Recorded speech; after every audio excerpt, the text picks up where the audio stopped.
আল্লাহ রাব্বুল আলামিন বলছেন বাল তু'সিরুনাল হায়াতাদ দুনিয়া আল্লাহু আকবার ওয়াল আখিরাতু খায়রুন ওয়া আবকা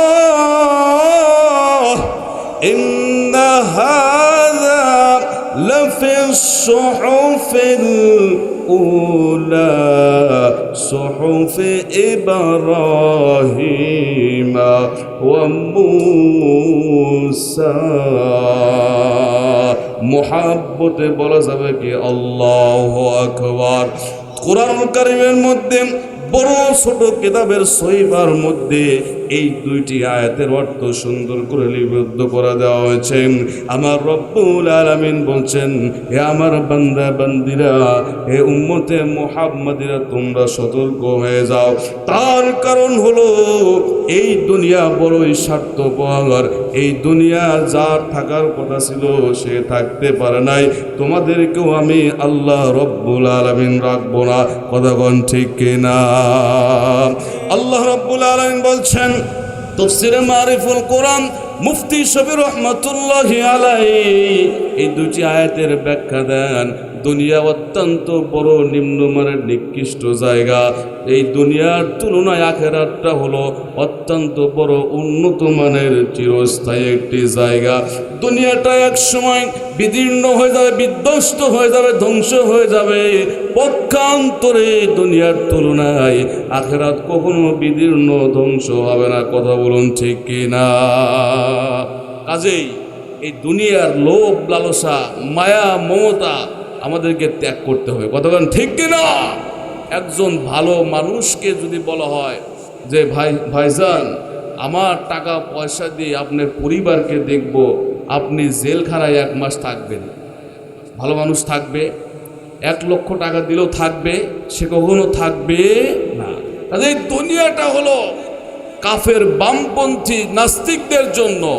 মোমেনরা সবসময় চাইবে এই দুনিয়া নামক জেলখানা থেকে বের হয়ে কখন যেন আল্লাহর দিদারে চলে যায়। কথা বলুন ঠিক কিনা? কাজেই প্রিয় হাজিরিন, আজকের যে মাহফিল, যেখানে বসে আমরা ওয়াজ করতেছি, ওয়াজ শুনতেছি, এই জায়গাতে কিন্তু আমাদেরকে আসতে হবে। কথা বলুন ঠিক কিনা? কাজেই যারা আছেন এখানে শুয়ে আছেন, আল্লাহ তাআলা সকলকে মাফ করে দেন।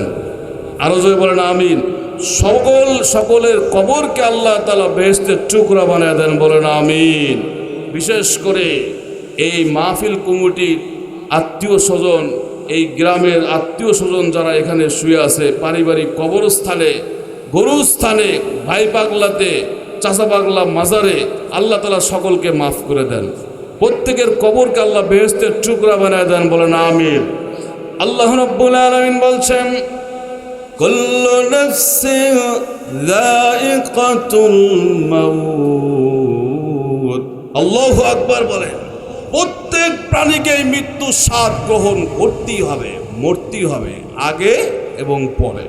আগে এবং পরে সবাইকে যেতে হবে। কথা বলুন ঠিক কিনা? মৃত্যুর কাছ থেকে কেউ রেহাই পায় নাই, পাবেও না। পলানোর কোনো রাস্তাও নাই। আল্লাহ রাব্বুল আলামিন বলছেন কুল ইন্নাল মাউতাল্লাযী তাফিরুন। আল্লাহু আকবার বলেন।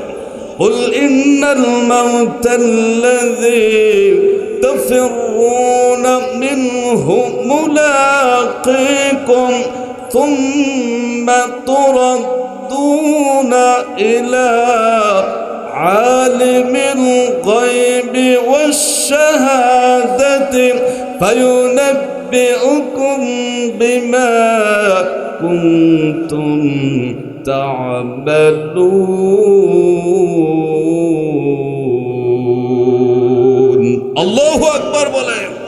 মৃত্যুর হাত থেকে কেউ পলানোর চেষ্টা করলে সে ব্যর্থ হবে। কথা বলেন ঠিক না ঠিক? মুলাকীকুম, মৌত তো আমার আপনার সাথে সাক্ষাৎ করবে। কথা বলুন ঠিক না ঠিক? পাকিস্তানের এক মুফতি সাহেব, দেশের মধ্যে, এই পৃথিবীর মধ্যে সেরা মুফতি, জাস্টিস মুফতি তারেক জামিল দামাত বারকাতুহু, যিনি টুঙ্গি ইজতেমা আগে আসতো, মাঝখানে বন্ধ হয়ে গেছে, কথা বলেন ঠিক না বাড়ি?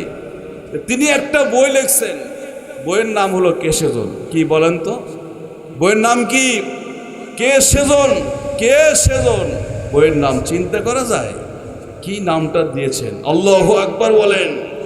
এই কিতাব আমি পড়তে গিয়া দুই চোখের পানি আমি আটকাইতে পারি না, চোখের কোনো দিয়ে যখনই ধরি তখনই আপনার চোখের পানি বের হয়। আপনারা বাজারে পাওয়া যায়, এই বইটা কিনবেন। কে সেজন বইয়ের নাম। এতবার একজন আলেম লেখছে, পড়তে পড়তে পাইলাম এক ব্যক্তি, এক ব্যক্তি মৃত্যুর আগে, কবে বলেন তো, মৃত্যুর আগে তার সৈলপলদের ডেকে বলতেছে, শোনো, সারা জীবন তো এদিক সেদিক করলাম, নামাজ পড়লাম না, রোজা ধরলাম না, পর্দা মধ্যে চলি নাই, হজ করি নাই, জাকাত দি নাই, আমার পুরা জিন্দেগি শুধু বাম দিকে চলে গেছে, শুধু গুনাহ আর গুনাহ। এখন এই যে আমি যাব, আমাকে মালাকুল মউত আমার কাছে আসবে, আমার জানটা নিয়ে যাবে, আমাকে তো অবশ্যই ধরা পড়তেই হবে, যেন আল্লাহ যেন আমাকে খুঁজে না পায় সেই ব্যবস্থা এখান থেকেই করতে হবে। কথা বলেন নাউজুবিল্লাহ মিন যালিক। তাহলে আল্লাহ তা খুঁজে পাবে না, আল্লাহ তাকে সৃষ্টি করছে, আল্লাহ তাকে কি পাবে না, খুঁজে পাবে না। এটা কার চিন্তা? এই বামপন্থী লোকের চিন্তা। সে তার শৈলপলদেরকে ডাক দিয়ে বলতেছে যে, বেটা শোনো, বা বাবা শোনো, আমার ইন্তেকালের পর আমার এই দেহ যেটা আছে এটা মাটিতে রাখবে না, এটা তোমরা আগুন দিয়ে পোড়ায় দেবে। বলে নাউজুবিল্লাহ মিন যালিক। দিলাম আব্বা, এরপরে কি করব? বলে আগুন দিয়ে পোড়ানোর পরে যে ছাই হবে, আমরা কি বলি, ছাই হবে, ময়লা হবে, এটা দুই টুকরা করবা, একটা নদীর মধ্যে ভাসিয়ে দাও, আর একটা বাতাসে উড়িয়ে দাও, যেন আল্লাহ তাআলা আমাকে খুঁজে না পায়। কারণ নাউজুবিল্লাহ মিন যালিক। আল্লাহ পাবে কি পাবে না? পাবে কি পাবে না? আমাদের স্রষ্টাকে, আমাদের রবকে আল্লাহ রাব্বুল আলামিন বলছেন, ওয়া মাকারু ওয়া মাকারাল্লাহ, আল্লাহু আকবার, আল্লাহু খায়রুল মাকিরিন। আরো যেমন আল্লাহু আকবার। বান্দা যতই ফাজলামি করুক, কৌশল করুক, আল্লাহর কাছে ধরা। কথা বলেন ঠিক না বা ঠিক? আল্লাহ রাব্বুল আলামিন ফেরেশতাদেরকে ডাক দিয়ে বলে, হে আমার ফেরেশতারা, তোমরা শোনো, এই বান্দাকে আমার সামনে হাজির করো। কার প্রলোভনে পড়ে, কার ধাক্কায় পড়ে সে এরকম কাজ করেছে, তাকে গ্রেফতার করে নিয়ে আসো। ফেরেশতারা সেই সাগরের মধ্যে ছাইগুলো সংরক্ষণ করলো, এরপরে বাতাসে উড়ন্ত অবস্থায় ছাইগুলো ধরে নিয়ে এসে এরকম যে বডি ছিল বডি বানায়া দিছে, রুহু দিল আল্লাহ রাব্বুল আলামিন। তার বান্দাকে ডাক দে বলে, ইয়া আব্দুল্লাহ, তুমি কার ভয়ে কাজ করেছো একটু বলো। এই বান্দা বলতেছে, রব্বুল আলামিন মালিক, কারো ভয় না, সারা জীবন আকাম করেছি, গুনার কাজ করেছি, এখন তোমার সাথে দিদার হবে, তুমি যেন খুঁজে না পাও সেই চিন্তা প্ল্যান আমি করেছিলাম। কথা বলেন ঠিক কি না? আল্লাহ রাব্বুল আলামিন বলতেছেন, পাগল রে, ভয় কার? এই বান্দা বলতেছে, ইত্তাকুল্লাহ। আল্লাহু আকবার বলেন, একমাত্র তোমার ভয়ে কাজ করেছি। আমার রব্বুল আলামিন বলবেন, আব্দুর রহিম রে, আমার কুদরত ব্যবহার করে বলতেছি, একমাত্র আমার ভয় কারণে তোকে আমি মাফ করে দিলাম। সুবহানাল্লাহ বলেন। কাজেই দুনিয়া আর আখিরাত কখনো মিলবে না। দুনিয়া আখিরাত, দুনিয়াটা ফর এক্সাম্পল, দুনিয়াটা হলো এই যে মাইক আপনারা এনেছি, এরপরে মঞ্চটা সাজিয়েছেন, এটা হলো হিসাব নিকাশ, টাকার সাথে সম্পর্ক। কথা বলেন ঠিক কিনা? টাকা দিছেন, এগুলো চলে আসছে, টাকা দিবেন না, এগুলো আসবে না। পক্ষান্তরে আখিরাতটা হলো অন্যরকম একটা পরিস্থিতি। আখিরাত পুরোটাই আল্লাহ পাকের কুদরত ব্যবহার করা হবে। আল্লাহু আকবার বলেন, আরো জোরে বলেন আল্লাহু আকবার। আল্লাহ রাব্বুল আলামিন বলবেন, আব্দুর রহিম, তুমি সেই 23শে জানুয়ারি জিলাদারপাড়া মাহফিলে গিয়া তাফসির শুনছো, আমল করছো, এই উসিলায় তোকে আমি মাফ করে দিলাম। আরো যে বলেন সুবহানাল্লাহ। কাজে এই হিসাব দিয়ে ওখানে আমরা পার হতে পারবো না। قال عن ابي هريره رضي الله تعالى عنه قال النبي صلى الله عليه وسلم اكثروا ذكر هذه من لذات الموت। মিশকাতুল মাসাবির মধ্যে এসেছে হযরত আবু হুরায়রা রাদিয়াল্লাহু তাআলা আনহু হাদিসটি নিয়ে আসছেন। তিনি বলেছেন, আল্লাহর নবীজি তিনি বলেছেন যে ব্যক্তি আকসিরু যিকরু হাযিহি মিন লাযাতিল মাউত, প্রত্যেক দিন 20 বার মৃত্যুকে স্মরণ করবে, কবরের কথা স্মরণ করবে। এই মৃত্যুকে স্মরণ করা, কবরের কথা স্মরণ করার কারণে দুনিয়ার লোভ লালসা, দুনিয়াদারি সমস্ত খায়সাতকে ভুলে দিবে। কথা বলুন ঠিক কিনা? আপনি বেশি বেশি মৃত্যুকে স্মরণ করেন, যে কোনো মুহূর্তে মালাকুল মউত আসতে পারে এবং যে কোনো মুহূর্তে আমাকে যেতেই হবে। কথা বলুন ঠিক কিনা? এরকম যদি আমরা খেয়াল করি তাহলে আমাদের দ্বারা গুনাহ কম হবে। দুনিয়ার লোভ লালসা, দুনিয়ার মোহ আমাদেরকে গ্রাস করতে পারবে না। কথা বলুন ঠিক না ব্যাঠি? কাজে আমি মনে করি যে সাহাবায়ে কেরাম, নবী রাসূল সহ তারাও মৃত্যুকে বেশি বেশি স্মরণ করছেন। কথা বলুন ঠিক না ব্যাঠি? এই যে এমন একটা মাস চলতেছে, কি মাস বলেন তো? শ্রাবণ মাস। আমরা অনেকেই জানি না, খালি ইংরেজি মাস নিয়ে ব্যস্ত, নির্বাচন নিয়ে ব্যস্ত। হ্যাঁ, তারেক রহমান সাহেব যখন দেশে আসলেন 1 মাস আগের থেকে নেতা কর্মীরা সেই আপনার কত ফিট উপরে বলেন তো, হ্যাঁ, মঞ্চ যে করলো 1 মাস আগের থেকে সুন্দর করে প্যান্ডেল করা হলো এবং তাকে নিরাপত্তা দেওয়ার জন্য কত কিছু করা হলো। একজন মেহমান আসবে বিদায়। কথা বলুন ঠিক না বা ঠিক? সামনে যে রমজান মাস, সেই রমজান মাসের জন্য আমার আপনার কি ভূমিকা, আমি আপনি কি করতেছি? কথা বলুন ঠিক কিনা? কাজেই রমজান মাসে যদি আমরা ইবাদত বন্দেগী করতে চাই, এখন থেকে আমাদেরকে সরাসরি প্র্যাকটিক্যাল অভ্যস্ত করতে হবে। কথা বলুন ঠিক কিনা? এখন থেকে বেশি বেশি নফল ইবাদত বন্দেগী করতে হবে, বেশি বেশি দান খরচ করতে হবে, সাদকা করতে হবে, কোরআন তেলাওয়াত করতে হবে, জিকির করতে হবে এবং গুনাহ থেকে আমাদেরকে বিরত থাকতে হবে। কথা বলুন ঠিক না ব্যাঠি? সামনে দেখবেন 3 ফেব্রুয়ারি 14ই শাবান, লাইলাতুন নিসফি মিন শাবান। এই শাবান মাসে আমরা কি আমল করব এবং লাইলাতুন নিসফি মিন শাবান 14ই শাবান রজনীতে আমরা কি আমল করতে পারি? প্রশ্ন আছে কি না? যেহেতু আমলের মাস, আমলই করতে হবে। অস্ত বহু শুনছেন, আরো শুনবেন। লাইলাতুন নিসফি মিন শাবান, এই রজনীতে আমরা 4টি আমল করব বেশি বেশি। বলেন সুবহানাল্লাহ। কয়টি আমল বলেন তো? 1 নম্বর আমল হলো আম্মাজান হযরত আয়েশা সিদ্দিকা রাদিয়াল্লাহু তাআলা আনহা, হ্যাঁ, আপনার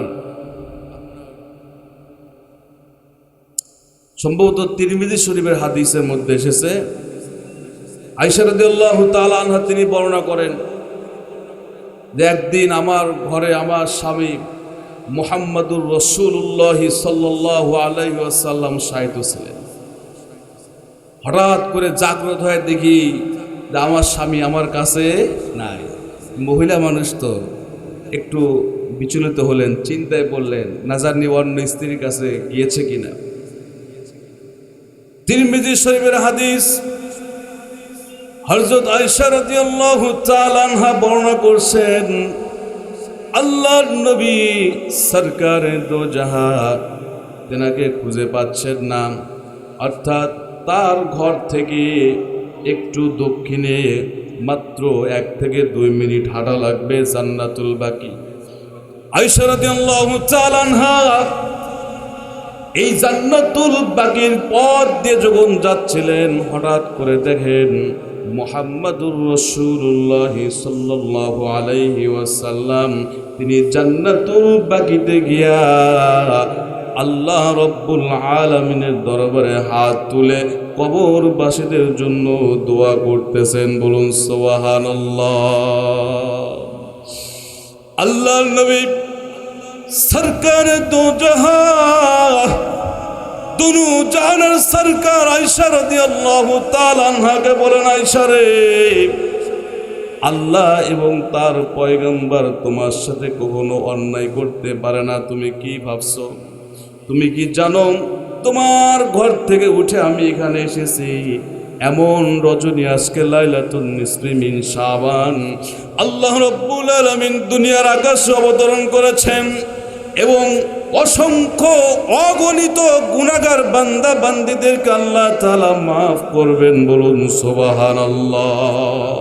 হাদিসের মধ্যে এসেছে কালো গোত্রের মেষের যে পাল আছে এই মেষ পালের সমপরিমাণ লোককে আল্লাহ তাআলা ওই রাতে মাফ করে দেন। সুবহানাল্লাহ বলেন, আরো জোরে বলেন সুবহানাল্লাহ।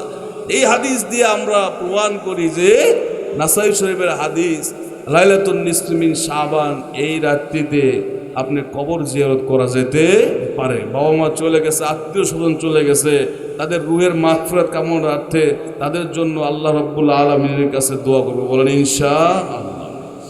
হযরত আয়েশা রাদিয়াল্লাহু তাআলা আনহা বর্ণনা করেন, হঠাৎ করে তার ঘুম ভেঙে গেল।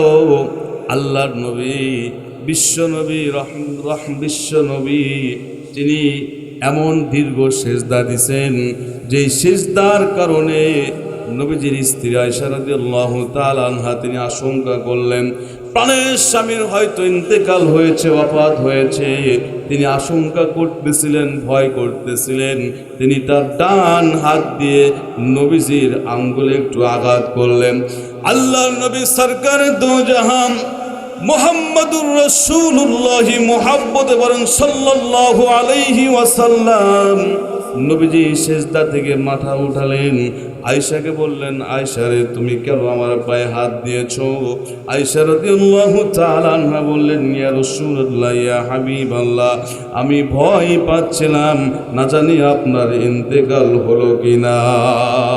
আল্লাহ নবী বললেন, আয়েশা রে, আজকে তো লাইলাতুন নিসফি মিন শাবান, আমি সেজদা দিই, দীর্ঘ সেজদা দিই, দীর্ঘ রুকু করব, তোমরাও আমার সাথে দীর্ঘ সেজদা দিয়ে দাও। বলুন সুবহানাল্লাহ। আয়েশা রাদিয়াল্লাহু তাআলা আনহা আল্লাহর নবীকে বুকে নিয়ে বলতেছে, পয়গম্বর, আল্লাহ রাব্বুল আলামিনের রহমত ছাড়া কেউ কি জান্নাতে প্রবেশ করতে পারবে?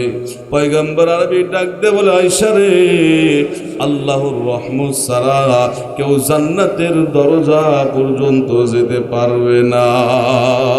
আয়েশা রাদিয়াল্লাহু তাআলা আনহা বলতেছেন, ইয়া রাসূলুল্লাহ, ইয়া হাবিবাল্লাহ, মুহাব্বতে বলেন সাল্লাল্লাহু আলাইহি ওয়াসাল্লাম, তাহলে আপনার বেলা কি হবে? নবীজি বলতেছেন, আয়েশা রে, আল্লাহর কুদরত রহমত যদি আমাকে ঢেকে না নেয়, আমি মুহাম্মাদও জান্নাতে যেতে পারবো না। এই হাদিস দ্বারা আমরা প্রমাণ করি লাইলাতুন নিসফি মিন শাবান এই রজনীতে আমরা দীর্ঘ রুকু, নামাজে দীর্ঘ কোরআন তেলাওয়াত এবং দীর্ঘ সেজদা দিব। বলেন ইনশাআল্লাহ।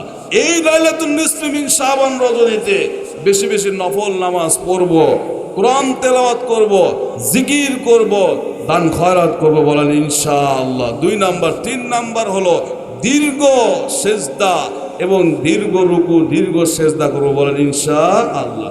সম্ভব হলে 15ই শাবান রোজা রাখবো। বলেন ইনশাআল্লাহ। এই 4টি কাজ আমরা এই মাসে বেশি বেশি করব। বলেন ইনশাআল্লাহ। আল্লাহর নবী বিশ্ব নবী সরকার দো জাহান মদিনার সুলতান নবিয়ুল আম্বিয়া সাইয়্যিদুল মুরসালিন খাতামান নবিয়িন ইমামুল মুত্তাকিন ইমামুল মুরসালিন কেন বলা হয়? সমস্ত মুফাসসিরগণ বলছেন মুসলমান ইমানদার আল্লাহর গোলাম। আল্লাহ রাব্বুল আলামিন বলছেন, আমি যত নবী রাসূল এই পৃথিবীতে যত মানুষকে আমি সৃষ্টি করেছি তার মধ্যে আমার বন্ধু, আমার হাবিব, তার কলবটা ছিল অত্যন্ত দামি এবং বিশুদ্ধ। বলুন সুবহানাল্লাহ। আমার বন্ধুর কলব ছিল একেবারে পরিষ্কার, একেবারে বিশুদ্ধ। তারই উম্মত আমরা। সুবহানাল্লাহ বলবেন না? আরো জয় বলেন সুবহানাল্লাহ। কাজেই আমাদেরকে সাবধানতা অবলম্বন করতে হবে। শুধু দুনিয়াদারি, দুনিয়ার মায়া মমতা, দুনিয়ার মহতে পড়া যাবে না। যে কোনো মুহূর্তে আমাদেরকে ডাক আসবে। কথা বলেন ঠিক কিনা? মানুষ কয়দিনই আর বাঁচে? দুনিয়া বড়ই স্বার্থপর। আপনি 3 তালা মরবেন, 1 ঘন্টাও 3 তালা আপনাকে আটকে রাখতে পারবে না। 3 তালা থেকে আপনাকে টেনে হেসড়ে নামানো হবে। কথা বলেন ঠিক না বা ঠিক? কাজেই আমাদের এমন প্রিপারেশন নিতে হবে যেন মৃত্যুর সাথে সাথে আল্লাহ তৈরিকৃত বেহেশতে ঢুকতে পারি। কথা বলেন ঠিক না বা ঠিক? আল্লাহ রাব্বুল আলামিন বলছেন, ইয়া আইয়ুহাল্লাযীনা আমানু তাকুল্লাহ,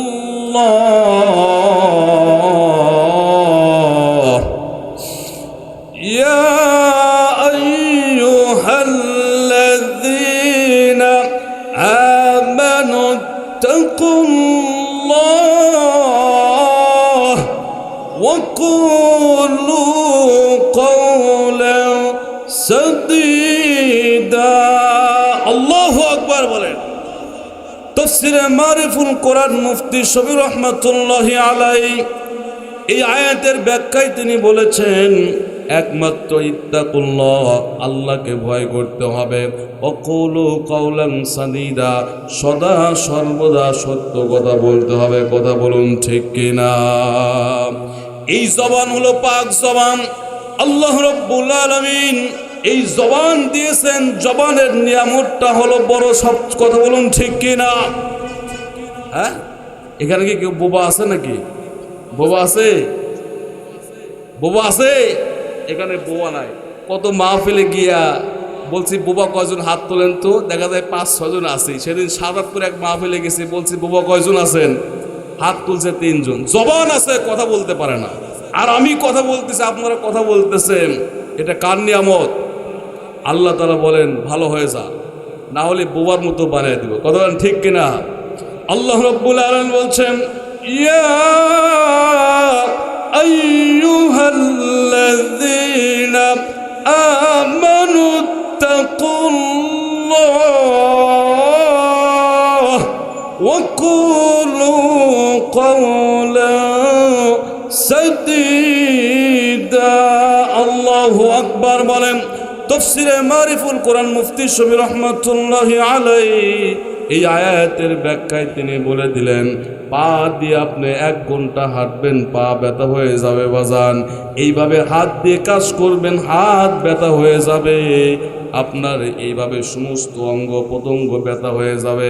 কিন্তু লিসান, জিহ্বা এত বড় একটা নিয়ামত, 1 ঘন্টা 2 ঘন্টা তাফসীর করি কখনো ব্যথা হয় না। বলুন সুবহানাল্লাহ। হাফেজ সাহেবরা কোরআন তেলাওয়াত করেন, তারাবির নামাজে তার দীর্ঘ তেলাওয়াত করে, কখনো ব্যথা হয় না। আল্লাহু আকবার বলেন। কাজেই জিহ্বার হেফাজত করতে হবে। জিহ্বা দিয়ে কখনো ফাহিশ কথা বলা যাবে না, জিহ্বা দিয়ে কখনো মিথ্যা বলা যাবে না, অশ্লীল বাক্য প্রয়োগ করা যাবে না। কথা বলুন ঠিক কিনা? ওয়াকুলু কওলান সাদীদা। আল্লাহু আকবার বলেন। এই শাবান মাস থেকে আমরা একটা আমল করব, জিহ্বার হেফাজত করব। পারা যাবে তো ইনশাআল্লাহ? বলেন ইনশাআল্লাহ। কারণ আল্লাহ পাক মানুষকে এত দামি করে বানাইলো, যা অন্য কোনো মাখলুককে আল্লাহ তাআলা এত দামি করে বানায় নাই। কথা বলেন ঠিক কিনা? আল্লাহ তাআলা বলেন, কোটি কোটি টাকার সম্পদ হিউম্যান বডির মধ্যে আমি দিয়েছি। মাথা দিলাম, ব্রেন দিলাম, চোখ দিলাম, কান দিলাম, জবান দিলাম, হাত দিলাম, বাকশক্তি দান করলাম, পা দিলাম। হিউম্যান বডির মধ্যে লক্ষ কোটি টাকার সম্পদ দান করলাম। কোন নিয়ামত অস্বীকার করবি? কথা বলেন ঠিক কিনা? কাজেই আমরা আল্লাহ রব্বুল আলামিনের দরবারে সদা সর্বদা শুকরিয়া আদায় করবো। বলেন ইনশাআল্লাহ।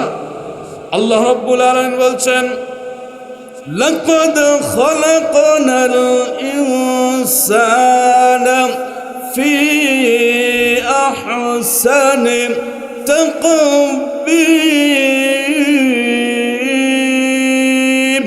আল্লাহু আকবার বলেন। আরো জোরে বলেন আল্লাহু আকবার। আল্লাহ রাব্বুল আলামিন বলছেন, মানুষকে আমি এত সুন্দর করে, দামি করে, সর্বোত্তম গঠনে মানুষকে আমি সৃষ্টি করেছি, যা অন্য কোনো মাখলুকাতের মধ্যে এত সৌন্দর্য আমি দেই নাই। আল্লাহু আকবার বলে। উদাহরণ দিলে বুঝতে পারবেন যে আমরা ডিসকভারি দেখি, ডিসকভারির মধ্যে দেখেন দেশি কুকুর আর বিদেশি কুকুর প্রায় দেখতে সেম, একই। কতক্ষণ ঠিক কিনা? দেশি গাভী আর বিদেশি গাভী তাদের মুখ দেখতে একই। আবার দেশি মহিষ বিদেশি মহিষ ডিসকভারির মধ্যে দেখলে এক। ডিসকভারি দেখবেন অনেক শিক্ষণীয় বিষয় থাকে, বুঝছেন না? কিন্তু একজন মায়ের পেট থেকে যদি আপনার দুইজন সন্তান দুনিয়াতে আসে, একজন ছেলে আর একজন মেয়ে, একজনের সাথে আর একজনের চেহারার কোনো মিল নাই। সুবহানাল্লাহ বলেন। একজনের কণ্ঠ আর একজনের কণ্ঠের সাথে কোনো মিল নাই। আল্লাহ রাব্বুল আলামিন বলছেন, লাকাদ খলাকনাল ইনসানা ফি আহসানি তাকওয়িম। আল্লাহু আকবার। সর্বোত্তম ঘটনা আমি মানুষকে সৃষ্টি করেছি, এত দামি করে সৃষ্টি করেছি। সেই মানুষ নামাজ পড়ে না। কথা বলেন ঠিক কিনা? আমি তো খোঁজ নিয়েছি, ফজরের নামাজে মাত্র হয় 7 জন থেকে 10 জন 12 জন। এই জিলাদার পাড়ায় এত মানুষ, এই মানুষগুলো যায় কোথায়? হিসাব দেওয়া লাগবে কি লাগবে না? লাগবে কি লাগবে না? কাজেই আল্লাহ তাআলা সব নিয়ামত আমাদেরকে দান করেছেন। কোন নিয়ামত থেকে আমরা বঞ্চিত আছি ধরা যাবে? এজন্য আমরা এখন থেকে 5 ওয়াক্ত সালাত আদায় করবো, বলেন ইনশাআল্লাহ। বেশি বেশি দান করবো, বলেন ইনশাআল্লাহ। বেশি বেশি সাদকা করবো, বলেন ইনশাআল্লাহ। এবং সব সময় জিকিরে ফিকিরে থাকবো, বলেন ইনশাআল্লাহ। আশরাফ আলী থানভী রহমাতুল্লাহি আলাইহি ওয়াজ এবং খুতবার বইয়ের মধ্যে একটা মিসাল নিয়েছেন, মিসাল উদাহরণ দিয়েছেন, উপমা দিয়েছেন। মুসা পয়গম্বর আলাইহিস সালাম মালিককে ডাক দিয়ে বলে, আল্লাহ, এত সুন্দর করে দামি করে মানুষকে আপনি বানাইয়া এই মানব জাতিকে আপনি কেমনে জাহান্নামে ফেলিয়ে দিবেন? আপনার কি দয়া মায়া কিচ্ছু লাগবে না? রব্বুল আলামিন মুসা আলাইহিস সালামকে ডাক দিয়ে বলে, পয়গম্বর মুসা, তুমি শুনে নাও, আমি আল্লাহ রহমান, আমি আল্লাহ রহিম, আমি আল্লাহ গফফার, সব কিছুই করতে পারি। কিন্তু যারা আমার নিয়ামত পাওয়ার পরোয়া স্বীকার করছে, নামাজ পড়ে নাই, যারা বেপরদার মধ্যে চলছে, আমি আল্লাহর ইবাদত বন্দেগী করে নাই, নবীকে মহাব্বত করে নাই, তাদেরকেই আমি জাহান্নামে ফেলিয়ে দিব। কথা বলুন ঠিক কিনা? মুসা পয়গম্বর আলাইহিস সালামকে নির্দেশ দেওয়া হলো, পয়গম্বর আয়াতের তাফসীরে, আপনার তাফসীরে মারিফুল কোরআন মুফতি শফি রহমাতুল্লাহি আলাইহি তিনি লেখেন, আশরাফ আলী থানভী রহমাতুল্লাহি আলাইহি ওয়াজ খুতবার বইয়ের মধ্যেও সুন্দর করে লিখে দিলেন। মুসা পয়গম্বর আলাইহিস সালামকে বলা হলো, মুসা রে, তুমি ধান চাষ করো, এই ধান চাষের মাধ্যমে তোমাকে আমি একটা দৃষ্টান্ত দিচ্ছি। মুসা পয়গম্বর আলাইহিস সালাম জমিনে যখন চারা রোপণ করলেন, এক পর্যায়ে চারা যত বড় হয় যত্ন তত বাড়ায়া দেয়, বলেন সুবহানাল্লাহ।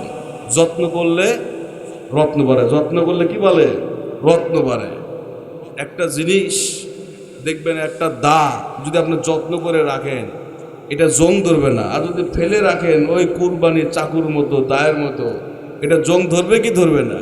কতক্ষণ ঠিক কিনা? মুসা আলাইহিস সালাম চারা যত পারে যত্ন তত বাড়ায়া দেন, বলেন মারহাবা। এক পর্যায়ে রোদে বৃষ্টিতে ভিজে রোদে পুড়ে ধান গাছে সময় মতো পানি দেয়, সেচ দেয় এবং সার দেয়, বিষ দেয়। আল্লাহ রাব্বুল আলামিন মুসা পয়গম্বর আলাইহিস সালামকে ডাক দিয়ে বলল, মুসা রে, তোমার কাজ কতদূর হইল? পয়গম্বর মুসা আলাইহিস সালাম এক পর্যায়ে ধানে যখন আপনার স্বর্ণের গোল কারার চলে আসলো, ধান গাছে যখন ধান আসলো, মুসা আলাইহিস সালাম কর্তন করে করে আগাছাগুলো আপনার আবার আগাছাগুলো আগুন দিয়ে পোড়াইয়া দিল, আর এই ধানগুলো সুন্দর করে আপনার রোদ্দেতে শুকাইয়া বস্তা বন্দি করে কোলার মধ্যে রেখে দিল। বলুন সুবহানাল্লাহ। রব্বুল আলামিন মুসা আলাইহিস সালামকে ডাক দিয়ে বলে, পয়গম্বর আপনার কাজ কত দূর হইল? আল্লাহর নবী মুসা আলাইহিস সালাম ডাক দিয়ে বলে, আল্লাহ আমার কাজ সমাপ্ত হয়েছে। বলে, তুমি কি কাজ করেছো? বলে, আপনি নির্দেশ দিয়েছেন ধানের চারা লাগানোর জন্য। ধানের চারা রোপণ করেছিলাম, যখন বড় হয় তত আমি যত্ন বাড়াইয়া দিই, যত বড় হয় তত যত্ন বাড়াইয়া দিই। এক পর্যায়ে ধান গাছে যখন ধান চলে আসলো, আমি ধানগুলো কেটে কেটে বাসায় নিয়ে এসে আমি যত্ন করে রেখে দিয়েছি। আর আগাছাগুলো তুমি কি করেছো? বলে, আগাছাগুলো আমার প্রয়োজন হয় নাই, আগুন দিয়ে আমি জ্বালায়া পুরায়া শেষ করে দিয়েছি। আল্লাহ রাব্বুল আলামিন বলছেন, মুসা রে তুমি তোমার কাজ করেছো, আমি আমার কাজ করি। এখন শোনো, আল্লাহ রাব্বুল আলামিন বলছেন যে আমি সেই তোমার ধানের মতো করে যারা নামাজ পড়বে, যারা রোজা করবে, যারা জিকির আজকার করবে, তাদেরকে আমি সুন্দর করে দুনিয়া থেকে জান্নাতের অ্যাওয়ার্ড দিয়ে দিব। বলুন সুবহানাল্লাহ। আর যারা আগাছার মতো থাকবে, যাদের নামাজ নাই, কালাম নাই, পর্দা নাই, পুশিদা নাই, তোমার আগাছার মতো তাদেরকে আমি জাহান্নামের আগুন, যেটা আমি হাজার হাজার বছর হলো প্রজ্বলিত করেছি। কথা বলুন ঠিক কিনা? কাজেই নামাজ পড়তে হবে, পর্দা মতো চলতে হবে এবং দান খয়রাত করতে হবে, নেক কাজ বেশি বেশি করবো। বলেন ইনশাআল্লাহ। প্রিয় হাজিরিন, বিশ্বকবি কাজী নজরুল ইসলাম তিনি বলেছেন শেষ পর্যায়ে যে এমন জীবন করিও ঘটন, মরণে তুমি হাসিবে কাঁদিবে ভুবন। কথা বলেন ঠিক কিনা? হ্যাঁ, যেমন আপনার দেলোয়ার হোসেন সাইদি সাহেব মারা গেছে, তিনি হেসে হেসে চলে গেছেন, কিন্তু সারা বিশ্ব তার জন্য কেঁদেছে। কথা বলেন ঠিক কিনা? যারাই মরে গেছে, বেগম খালেদা জিয়া কিছুদিন আগে চলে গেল, আহারে তিনি চলে গেছেন, কিন্তু সারা বিশ্বের মুসলমান আমরা ওলামায়ে কেরাম এখনো তাদের জন্য দোয়া করি কি করি না? তার জন্য দোয়া করি কি করি না? আল্লাহ তাআলা তাকে মাফ করে দিক, বলেন আমিন। আল্লাহ তাআলা ওলামায়ে কেরামের কবরগুলোকে জান্নাতের টুকরা বানায় দেন, বলেন আমিন। তাদের এমনভাবে নিজের জীবনকে গঠন করতে হবে যেন আমি পৃথিবী থেকে চলে গেলেও আমার জন্য মুসলমান কাঁদবে, মসজিদের ইমাম কাঁদবে, দেশ বিদেশের মুসলমানরা কাঁদবে, আসমান জমিন কাঁদবে, আকাশের ফেরেশতারাও আমার আপনার জন্য কাঁদবে। চিল্লায় বলুন ঠিক কিনা? আর এমন লোক মারা যায় বলে আলহামদুলিল্লাহ। কথা বলেন ঠিক কিনা? এমন লোক মারা যায় কয় শালা মরছে, ভালোই হয়েছে। কথা বলেন ঠিক কিনা? এই মরণ আমরা চাই না, এই মরণ আমরা চাই না। এমনভাবে মরতে হবে যেই মৃত্যুর পরে আল্লাহ তাআলা আমাদেরকে যেন জান্নাত দান করেন, বলেন আমিন। খলিফাতুর রাসূল, ইসলাম জাহানের দ্বিতীয় খলিফা হযরত ওমর রাদিয়াল্লাহু তাআলা আনহু, বলবো শুনবেন নি? বলবো। এইরকম করতেছেন কেন? একটা লোক আরো ওদিকে ঝিমাচ্ছেন, হ্যাঁ ঘুম লাগছে নাকি? একটু হাতটা তোলেন তো দেখি। লিল্লাহে তাকবীর, নারায়ে তাকবীর, আল কোরআনের আলো। এইবার ঠিক আছে, আপনারা এবার আলহামদুলিল্লাহ পাস, বলেন আলহামদুলিল্লাহ। সব জায়গায় বলে আল কোরআনের আলো, কয় ঘরে ঘরে জ্বালো। 53-60 বছর ঘরে জ্বালালাম, সংসদে কবে জ্বালাবো? কথা ঠিক কিনা? কাজে এইবার নিয়ত করতে হবে আল কোরআনের আলো একবারে সংসদে জ্বালো। বিএনপি জামাত বুঝলে যে দলই আসবে বলুন কোরআন ওখানে লাগান। কথা ঠিক না ঠিক? আল কোরআনের আলো সংসদে, সংসদে জ্বালো। লিল্লাহে তাকবীর। কাজে এই কোরআন এর চেয়ে সম্মান আর কোথায় পাবো? হ্যাঁ, কোরআনের খেদমত করি বিদায় আল্লাহ তাআলা এত সম্মান দান করছেন। সুবহানাল্লাহ বলেন, আরো জোরে বলেন সুবহানাল্লাহ। কোরআন যেখানে লাগবে তার সম্মান বেড়েই যাবে। কোরআন নাজিল হয়েছে মক্কাতে, মক্কার সম্মান কম না বেশি? কোরআন নাজিল হয়েছে হেরা পর্বতে, হেরা পর্বতের দাম কম না বেশি? বুড়া মানুষও ওঠে, যুবকরাও ওঠে, তরুণরাও ওঠে, তরুণীও ওঠে। আল্লাহু আকবার বলেন। এই কোরআনের কি কোরআনের সাথে সম্পৃক্ত আছে বিদায় ওখানে ওঠে। কতক্ষণ ঠিক কিনা? কোরআন নাজিল হয়েছে মদিনাতে, মদিনার দাম কম না বেশি? কোরআনের মধ্যে এমন একটা আয়াত আছে, এই বিসমিল্লাহ বলে এই আয়াতটা পরে যদি পাহাড়ে ফু দিই, মুহূর্তের মধ্যে পাহাড়ে আগুন ধরবে। বিশ্বাস হয় না? আল্লাহু আকবার বলেন। কোরআনের মধ্যে এমন আয়াত আছে, যে আয়াত পরে পানিতে ফু দিলে যে নিয়ত খাবেন ওইটাই আল্লাহ তাআলা সেবা দান করবেন। সুবহানাল্লাহ বলেন। কাজে এই কোরআন এমন একটি কিতাব, এর মধ্যে এমন কোনো বিষয় নাই যে বিষয়গুলো আল্লাহ তাআলা দেন নাই। পৌরনীতি, অর্থনীতি, ভূগোল, সায়েন্স থেকে শুরু করে সব আল্লাহ তাআলা বলেন তিবিয়ানাল লিকুল্লি শাই, প্রত্যেকটি বিষয় ওয়াল ক্লিয়ার সুন্দর করে সাবলীলভাবে আমি এর মধ্যে লিপিবদ্ধ করছি। সুবহানাল্লাহ বলেন। আরো জোরে বলেন সুবহানাল্লাহ। কাজে এই কোরআন সামনে যেহেতু রমজান মাস, আমরা পারি বা না পারি বেশি বেশি চেষ্টা করব, বলেন ইনশাআল্লাহ। প্রিয় হাজিরিন, এই জন্য কোরআনকে মহব্বত করব, কোরআনকে ভালোবাসবো, বলেন ইনশাআল্লাহ। আরো জোরে বলেন ইনশাআল্লাহ। এটা এমন কিতাব, দেখলেও স্বভাব, ধরলেও স্বভাব, বুঝে পড়লেও স্বভাব, না বুঝে পড়লেও স্বভাব। সুবহানাল্লাহ বলেন। কিন্তু বুঝে পড়তে হবে। কি পড়তে হবে? বুঝে পড়তে হবে। আমি এই পোস্টারটা আমার সামনে যদি এক ভাই পড়ে, ভাই আপনি পড়েন তো দেখি কি পড়লেন, যদি বলে 10 মিনিট এইভাবে আপনার নেড়ে চেড়ে যদি বলে যে আমি তো কিছুই বুঝলাম না, পাগল বলবো না? আমাকে দিলেই তো আমি পড়ে বুঝিয়ে দিতাম। এজন্য কোরআন শরীফ অর্থ সহকারে আমরা বুঝে পড়বো, বলেন ইনশাআল্লাহ। সহিভাবে তেলাওয়াত করব, অর্থ সহ বুঝে পড়ব, তত অনুযায়ী আমল করব এবং অন্যের নিকটে পৌঁছে দিব, বলেন ইনশাআল্লাহ। আল্লাহ নবী সরকার দো জাহান হাদিসের মধ্যে তিনি বলেছেন, আহলুল কুরআনি হুম ওয়া আহলুল্লাহি ওয়া খাসাতুহুম, বলে আহলে কোরআন গুণই হলো আল্লাহর খাস পরিবার। চিল্লায় বলুন মারহাবা। খলিফাতুর রাসূল হযরত ওমর রাদিয়াল্লাহু তাআলা আনহু, তিনি যেখানেই যে অবস্থায় দাওয়াতে থাকতেন কোরআন তেলাওয়াত করছেন, বলেন সুবহানাল্লাহ। আরো জোরে বলেন সুবহানাল্লাহ। খলিফাতুর রাসূল রাইসুল মুফাসসিরিন হযরত ওমর রাদিয়াল্লাহু তাআলা আনহু, তার পরিবেশ কেমন ছিল?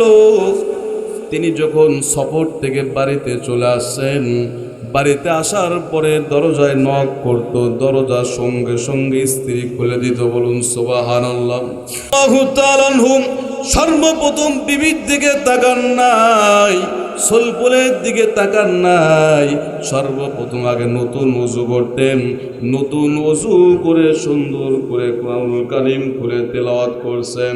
আমার সাথে পড়েন, বিসমিল্লাহির রাহমানির রাহিম। আল্লাহু আকবার। আল্লামাল কুরআন।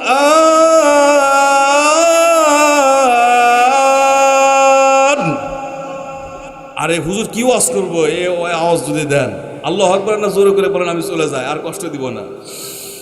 আল্লামাল কুরআন খলাকাল ইনসান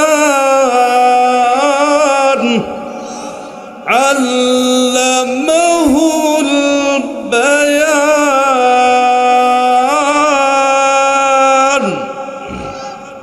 এইভাবে তিনি তেলাওয়াত করছেন। আর এই কোরআন শরীফ বুকে নিয়ে বলতো, কোরআন আল কোরআন হুজ্জাতুল লাকা ওয়া আলাইকা, তুমি বান্দার পক্ষে বিপক্ষে সাক্ষ্য দিবে, কিয়ামতের মাঠে আমি ওমরের পক্ষে সাক্ষ্য দিয়ে দিব। সুবহানাল্লাহ বলেন।